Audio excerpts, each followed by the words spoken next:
ನನ್ನತ್ರ ಸ್ವಂತವಾಗಿ 2 ಗಾಡಿ ಇದೆ. ಆ ಗಾಡಿ ಇಟ್ಕೊಂಡು ಒಂದು ಫ್ಯಾಕ್ಟರಿಯಲ್ಲಿ ಕಾಂಟ್ರಾಕ್ಟ್ ಬೇಸಿಸ್ ಆಗಿ ಲೋಡ್ ತಗೊಂಡು ಹೋಗೋದೇ ನನ್ ಕೆಲಸ ಏನೋ ಚೆನ್ನಾಗಿ ನಡೀತಾ ಇದೆ. ಆದ್ರೆ ದಿಢೀರಂತ ಸಮಸ್ಯೆಗಳು ಹೆಚ್ಚಾಗೋಯ್ತು. ನಾನ್ ಮಾಡದೇ ಇರೋ ತಪ್ಪಿಗೂ ಕೂಡ ಫ್ಯಾಕ್ಟರಿ ಮ್ಯಾನೇಜರ್ಸ್ಗಳು ನನ್ನ ಕರೆದು ಬೈಯೋದಕ್ಕೆ ಶುರು ಮಾಡಿದ್ರು. ಹಂತವಾಗಿ ಲೋಡ್ ಕೊಡೋದನ್ನೇ ಕಡಿಮೆ ಮಾಡ್ಬಿಟ್ರು. ಹಾಗೆ ಒಂದಿನ ಇದ್ದಕ್ಕಿದ್ದಾಗೆ ನಿನಗೆ ಲೋಡ್ ಇಲ್ಲ, ಬೇರೆ ಕಡೆ ಕೆಲಸ ನೋಡ್ಕೊಂಡ್ಬಿಟ್ರು. ತುಂಬಾ ವರ್ಷದಿಂದ ಒಂದೇ ಜಾಗದಲ್ಲಿ ಕೆಲಸ ಮಾಡ್ತಾ ಇದ್ದ ನನಗೆ ಈ ಕೆಲಸ ಇಲ್ಲ ಅಂದಿದ್ದಕ್ಕೆ ಏನ್ ಮಾಡ್ಬೇಕು ಅಂತ ಗೊತ್ತಿಲ್ಲದೆ ಸುಮ್ನಾದೆ. ಮನೆ ಕಷ್ಟ, ಗಾಡಿ ಮೇಲ್ ಬೇರೆ ಲೋನ್ ಇದೆ, ಏನ್ ಮಾಡೋದು ಗೊತ್ತಾಗ್ತಿರ್ಲಿಲ್ಲ. ಹಾಗಾಗಿ ಸಿಕ್ ಕೆಲ್ಸಕ್ಕೆಲ್ಲ ಹೋಗ್ತಾ ಇದ್ದೆ. ಸಂಪಾದನೆ ಸಾಕಾಗ್ತಾ ಇರ್ಲಿಲ್ಲ. ಹಾಗಿದ್ದಾಗ ಒಂದಿನ ಟಿವಿಯಲ್ಲಿ ಕರಂಗಲಿ ಮಾಲೆನ ಆರ್ಡರ್ ಮಾಡಿದ್ಲು. ಅವತ್ತಿಂದ ಕರಂಗಲಿ ಮಾಲೆ ಮತ್ತೆ 7 ಚಕ್ರ ಬ್ರೇಸ್ಲೆಟ್ನ ಹಾಕೊಂಡಿದ್ದೀನಿ. ಹೇಳಿದ್ರೆ ನೀವು ನಂಬೋದಿಲ್ಲ, ದೇವ್ರೇ ನೇರವಾಗಿ ಬಂದು ನನಗೆ ಸಹಾಯ ಮಾಡ್ದಂಗಾಯ್ತು. ಯಾವ ಮಟ್ಟಕ್ಕಂದ್ರೆ ಯಾವ ಕಂಪನಿಯಿಂದ ನನಗೆ ಕೆಲಸ ಇಲ್ಲ ಅಂತ ಹೇಳಿ ಕಳ್ಸಿದ್ರೋ ಆ ಕಂಪನಿ ಓನರೇ ನನ್ನ ನೇರವಾಗಿ ಬರೋದಕ್ಕೆ ಹೇಳಿ, ಇನ್ಮೇಲೆ ಎಲ್ಲ ಆರ್ಡರ್ ನಿಂದೆ, ಖಂಡಿತ ನೀನೇ ಬರ್ಬೇಕು ಅಂತ ಹೇಳಿ ಮತ್ತೆ ನನಗೆ ಆರ್ಡರ್ ಕೊಟ್ರು.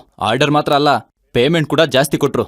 ತುಂಬಾ ಆಶ್ಚರ್ಯ ಆಯ್ತು, ಈ ಕರಂಗಲಿ ಮಾಲೆಗೆ ಅಷ್ಟೊಂದು ಶಕ್ತಿನಾ ಅಂತ. ಈಗ ನನ್ನ ಕೆಲಸದಲ್ಲಿ ಒಳ್ಳೆ ಸಂಪಾದನೆ ಜೊತೆಗೆ ಕುಟುಂಬದ ಜೊತೆ ಕೂಡ ಸಂತೋಷವಾಗಿದ್ದೀನಿ. ಇದಕ್ಕೆಲ್ಲ ಕಾರಣ ಈ ಕರಂಗಲಿ ಮಾಲೆ ಜೊತೆಗೆ ಒರಿಜಿನಲ್ ಸರ್ಟಿಫಿಕೇಟ್ ಜೊತೆ ಬಂದಿರೋ ಕರಂಗಲಿ ಮಾಲೆ 7 ಚಕ್ರ ಬ್ರೇಸ್ಲೆಟೇ ಕಾರಣ. ಕರುಂಗಾಳಿ ಕವಚದಲ್ಲಿರುವಂತ ಈ ಕರುಂಗಾಳಿ ಮಾಲೆ ಮತ್ತು 7 ಚಕ್ರ ಬ್ರೇಸ್ಲೈಟ್ ಒರಿಜಿನಲ್ ಎಂದು ದೃಢೀಕರಿಸಲ್ಪಟ್ಟಿದೆ. ಕರುಂಗಾಳಿ ಮಾಲೆ ಆಧ್ಯಾತ್ಮಿಕ ಶಕ್ತಿ ಇರುವಂತ ದೈವಿಕವಾದ ಬೆಟ್ಟಗಳಲ್ಲಿ, ದಟ್ಟವಾದ ಕಾಡುಗಳಲ್ಲಿರುವ ವಜ್ರದಂತಹ ಮರದ ದಿಮ್ಮಿಗಳಿಂದ ತಯಾರಿಸಲ್ಪಟ್ಟಿದ್ದು, ಜೊತೆಗೆ ಒರಿಜಿನಲ್ ಎಂದು ದೃಢೀಕರಿಸಲ್ಪಟ್ಟಿದೆ. ಕರುಂಗಾಳಿ ಮಾಲೆ ಮತ್ತು 7 ಚಕ್ರ ಬ್ರೇಸ್ಲೆಟ್ ಇದನ್ನು ಧರಿಸಿದಾಗ ಅಪರೂಪವಾದ ಶಕ್ತಿಯನ್ನು ತಂದು ದೈವಿಕ ಶಕ್ತಿ ನಿಮ್ಮನ್ನು ಆವರಿಸುತ್ತದೆ. ಇದರಿಂದ ಅಂದುಕೊಂಡ ಕೆಲಸವು ವಿಜಯವೂ, ಸಂತೋಷವಾದ ಜೀವನವು, ಹಣ ಹರಿವು ದುಪ್ಪಟ್ಟಾಗುತ್ತದೆ. ಇಷ್ಟು ಶಕ್ತಿಯುತವಾದ ಕರುಂಗಾಳಿ ಮಾಲೆಯನ್ನು ಪಡೆಯಲು ತಕ್ಷಣವೇ ಸ್ಕ್ರೀನ್ನಲ್ಲಿರುವ ನಂಬರ್ಗೆ ಕಾಲ್ ಮಾಡಿ. ಕೈಯಲ್ಲಿರೋದನ್ನೆಲ್ಲ ಸೇರಿಸಿ ಸಾಲ ತಗೊಂಡು ನಾನೊಂದು ವ್ಯಾಪಾರ ಶುರು ಮಾಡಿದೀನಿ. ಆದ್ರೆ ಈಗ ಅದ್ರ ಕಂತನ್ನೂ ಕಟ್ಟಕ್ಕಾಗ್ತಿಲ್ಲ, ಸರಿಯಾಗಿ ವ್ಯಾಪಾರನೂ ನಡ್ಸಕ್ಕಾಗ್ತಿಲ್ಲ.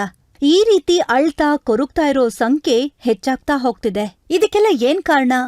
ನಾವು ಈ ಭೂಮಿನಲ್ಲಿ ಎಲ್ರ ಹಾಗೆ ತಾನೇ ಹುಟ್ಟಿ ಬಾಳ್ತಾ ಇರೋದು. ಹಾಗಿದ್ರೂ ಕೂಡ ಆ ದೇವ್ರ ಕಣ್ಣಿಗೆ ನಾವು ಕಾಣಿಸ್ತಾ ಇಲ್ವಾ ಅನ್ನೋ ನಿಮ್ಮೆಲ್ಲರ ಚಿಂತೆ ನಮಗ್ ಗೊತ್ತಾಗತ್ತೆ. ಆ ದೇವರ ಅನುಗ್ರಹವನ್ನ, ಕೃಪೆಯನ್ನ ನೇರವಾಗಿ ನಮ್ಗೆ ಸಿಗೋ ಹಾಗ್ ಮಾಡೋ ಯಾವ್ದಾದ್ರೂ ಒಂದು ದಾರಿ ಇದ್ಯಾ ಅಂತ ನಾವೆಲ್ರೂ ದಿನ ತವಕ ಪಡ್ತಾನೆ ಇರ್ತೀವಿ. ಹೀಗೆ ನಮ್ಮ ಸಮಸ್ಯೆ ಯಾವ್ದೇ ಆಗಿದ್ರೂ ಅದಕ್ಕೆ ದೈವಶಕ್ತಿ ತಕ್ಷಣನೇ ಪರಿಹಾರ ಕೊಡೋ ಅಂತ ಒಂದು ಅದ್ಭುತವಾದ ವಿಷಯದ ಬಗ್ಗೆ ನಾನಿವತ್ತು ಹೇಳ್ತೀನಿ. ಇವತ್ತು ಈ ಸಿದ್ಧರುಗಳು ಜೀವಿಸಿದ ಈ ಪುಣ್ಯ ಭೂಮಿಯಲ್ಲಿ ಸಿಗುವ ವೃಕ್ಷವೇ ಕರುಂಗಾಳಿ ಮಾಲೆ ಕವಚ.